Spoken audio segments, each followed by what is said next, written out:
This tutorial video is designed to accompany the worksheet for Lesson 30 of Learn Your Scales and Arpeggios for Saxophone, which guides you through learning the C sequence of major and minor scales and arpeggios. It is important that you follow all the instructions on the worksheet, as this video will not cover all that is required by itself. You should already be familiar with the scales and arpeggios of C major and C harmonic minor. The advice has been to use the side key fingering for C in both of these scales to avoid the clumsy cross fingering between B and middle finger C.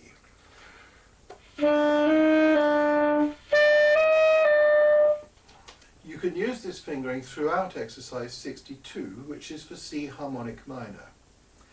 The choice of fingerings becomes more complicated in the scale of C melodic minor. You can use the side key for C halfway up, as C is preceded by B natural. But you'll need to cross finger at the top, as you will be descending to B flat, which should be played with the side key fingering. You will then use the middle finger fingering halfway down, as you will again play B flat. It's worth marking up your fingerings for C in exercise 63. Here is the C sequence.